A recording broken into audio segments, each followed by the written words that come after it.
महाराष्ट्र हादरलं. चिमुकल्यांवरील अत्याचारांनी संतापाची लाट. आरोपींना फाशीची मागणी.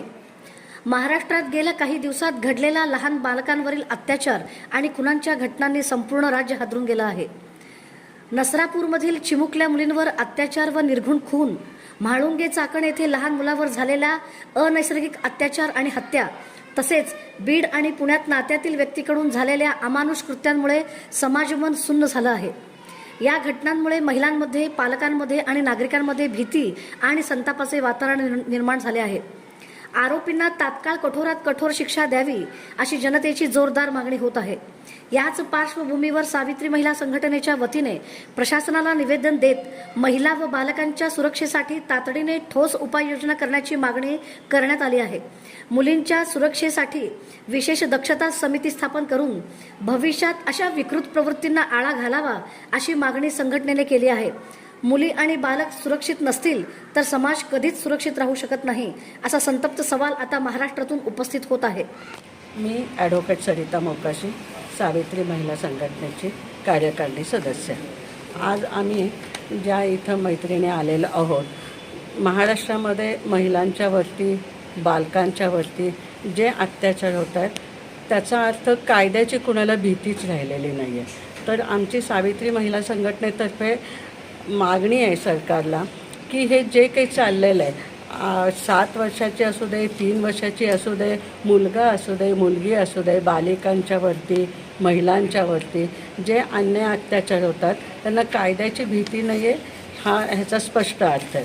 ह्याच्याशिवाय जे की आपलं सभोवताली चाललेलं आहे त्याच्यामध्ये आपण म्हणतो की अन्याय करणाऱ्यापेक्षा अन्याय सहन करणारा दोषी आहे, आणि जे बघतायत, मूकपणे करतायत, तर त्यांनी कुठेतरी जे काही चाललेलं आहे त्याच्याबद्दल रील काढली जाते किंवा त्याचे व्हॉट्सअपवरती वगैरे फोटो काढले जातात. तर त्याच्याऐवजी करणाऱ्याला 1-2 थोबाडी का देऊ शकत नाही आहे? जेव्हा आपल्याला कायद्याचं राज्य म्हणतो, बाबासाहेबांनी जी काही आपल्याला घटना दिलेली आहे त्याच्यामध्ये सर्व गोष्टींच्यावरती कोणाला काय शिक्षा द्यावी ह्याच्याबद्दलच्या सगळ्या तरतुदी केलेल्या आहेत. तर त्याची अंमलबजावणी कठोरपणे जातीचा, धर्माचा, प्रांताचा विचार न करता ज्यांच्यावर अन्याय झालेला आहे त्यांना न्याय मिळवून द्यायला आणि दोषींना कठोर शिक्षा होण्याची आम्ही आमच्या संघटनेतर्फे मागणी करतो. मी डॉक्टर अंजना अशोक गायकवाड.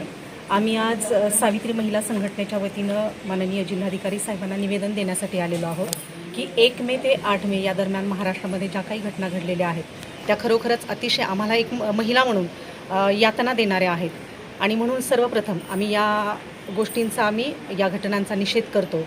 आणि आम्हाला असं वाटतं की जे कोणी आरोपी आहेत त्या आरोपींना कठोर शासन लवकरात लवकर करावं, की जेणेकरून ज्या अशा प्रवृत्ती आहेत ज्या समाजामध्ये आजही आम्हाला सगळीकडे दिसतात, की आम्ही ज्यावेळेला बघतो की घर आहे, रेल्वे आहे किंवा बस आहे, कुठंही महिलांवर अत्याचार होतात, म्हणजे महिला कुठंच सुरक्षित नाही आहे. तर त्यांना सुरक्षा मिळवून देण्यासाठी सरकारने ठोस अशी उपाययोजना करावी आणि एक निर्भय वातावरण, मग पालक असोत, महिला असोत किंवा त्यांचे कुटुंबीय असोत, यांच्यासाठी एक निर्भय असं वातावरण तयार करून द्यावं असं आम्हाला वाटतं. तरच आम्हाला असं वाटतं की जे छत्रपती शिवरायांचं राज्य आम्ही म्हणतो ते राज्य प्रत्यक्षात येईल.